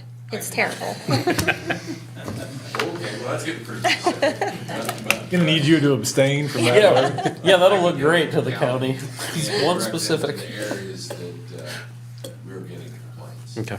Yeah, it just seems like every year they go down the bike path and spraying, so. Okay. Mr. Barr, do you have anything further business? We were, well, I don't know, maybe it was said, but May 5th through the 11th was Public Service Week. I don't know if we acknowledged No, we did not. our I saw that after the last council meeting. public service employees, which I am also one, but wanted to take the opportunity to thank our public service employees, which is really all of them. Police have their own special week, but wanted to take the opportunity to thank everyone that's here presently for your work, especially the folks that put in extra time to entertain us sometimes here on council with oddball questions and silly things, but the rank and file for what they do every day out there. So please pass my gratitude, and I'm assuming I could speak for all, Yes. our gratitude, thanks, and appreciation for all they do. Because we were remiss in missing May 5 to 11. So could somebody put that on our calendars next year to make sure we thank everyone ahead of and not post? This was the first year I ever noticed it. Like, Never seen at our work, they finally posted something about it, so that's the first time I heard. I set a calendar. Well, Jeff, do you have anything for JYA? You're a resident JYA guy, so I'm waiting for any updates that we may have missed. I think we're all the resident JYA Everyone, guy at this everyone point. is coaching. Pretty much. The baseball season is starting to get into the latter quarter of the program, and everything is going well. Soccer season, recreational as well as club, has ended. They will start probably the latter part of August, starting up again. So when school starts, but everything is going well. I believe they're taking registrations now for fall sports, and I believe they added a new program with the golf, and it is on their website, jyaa.org, if I'm not mistaken. So I encourage everyone to get their kids registered and take a look at that new program as well. Mr. Green? I think I'd be in trouble if I didn't mention this, but we have downtown Johnstown's Spring Fest going on Saturday. And then we also have the Johnstown Can 5K. So for everybody that's gonna get out there and run it. And the farmer's market next And the Wednesday. farmer's market. Can they still register? I think they can Yes. still register. For the race? Everybody should. I'm gonna do it, so you should too. Saturday is also the alumni banquet at the high school. Wow, big day. A lot going on, yeah. Anything on this side of the table? Day to be. I got a question about, Johnny. This is Tree time to promote, commission. not questions. Tree Yeah, go ahead. commission. Yeah. There seems to be like quite a few dead trees going down 62 in town there. You know, and a couple, some of the residential houses there, that I believe we planted within the last, year or two, maybe? Hey, we were doing our fluff acknowledgements here. We're not getting Is there like Yeah. movement to get those replaced or Debbie anything by Downer. chance, or? Well, the anything state like put that? them in. No, No, we didn't. No, we, Huh? no, we had a resident put them in. That would be a good project for the tree commission. Yeah. I agree. We do need to spend some money. Yeah. Yes. And Teresa says that, got to preface, hold on. We had some money come in. As a requirement to be a Tree City USA. You have to spend so much. To spend money, we do have money that we received from development projects that are associated with any tree removal. They are then in fact forced to pay a removal permit, and that money is set aside to go towards the tree replacement. So not that we have to spend money. It is, we're required, is it $1 for each resident or $2? I think it's $2. $2 per resident of spending on trees a year. Okay. And that's a great recommendation, Wes. It could be a situation where some of those trees that have been identified in the public right of way, which I believe a resident, Marvin Block, and I don't know the exact pieces of it, but I believe he donated or in some conjunction with the city, led that initiative to put those trees in. And so if there are something in there, maybe we should look at maybe replacing those, so. I do have one thing. Okay, Tiffany? Is that all you had? Wes? On that note, so the tree commission would be, who selects the trees? Who selects the what?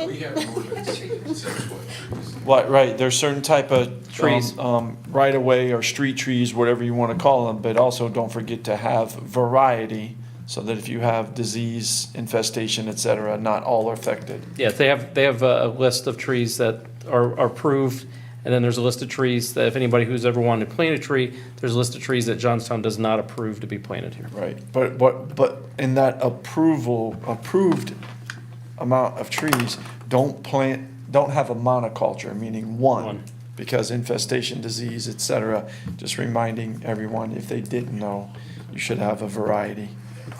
We, That's all. we didn't do that down 62, because they're all soak lilac. Yeah, So, a good time, change them out to something else. It's a slow growing, right? yeah. So Or you could most have of the it's soap lilacs Yep. and put another tree in for the whole way. Yeah, I'm all about it. Like more trees, yes. Do it. I'm a tree person too. Me too. Ms. Tiffany? I just want to thank the police department for their efforts, not just this past week, but always, but especially this past week. It's been a difficult week for the department, and I just want to extend my appreciation and say it didn't go unnoticed. They had a rough few days.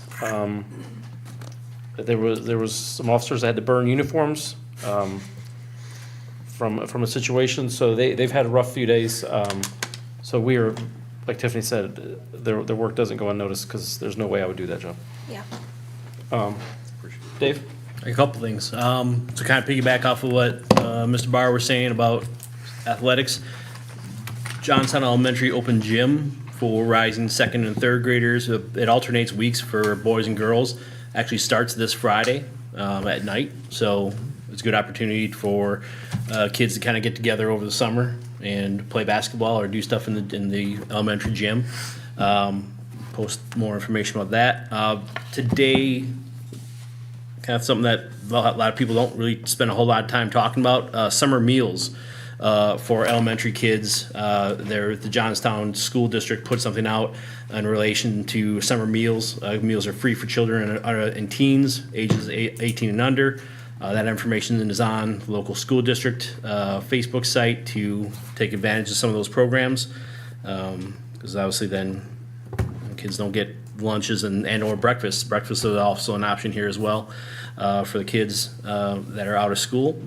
Next, a week from today, is CTEC's Jill of All Trades. It's mostly geared towards women, grades 9 through 12, or recently graduated, for women going into the trades. So whether electricians, carpenters, all that kind of stuff, CTEC is putting on a great program. They got a good couple promotional videos out there, kind of just saying how much money you can actually make in the trades without encumbering yourself with thousands and thousands of dollars of student debt as well. So CTEC's got a great program with that coming up. That presentation or that opportunity is 8 a.m. to 3 p.m. Out at the CTEC site out in Newark. That they have all that posted on their site as well. And since we won't be here next week, the Saturday, so 12 days from now, is the Legion breakfast. Awesome. So that's it. Mr. Schneider, do you have anything? I have nothing. Anything from our team over there? I make a motion to adjourn. Second. All in favor? Oh, yeah, sure, everybody It's the thinks that quickest one. second you get.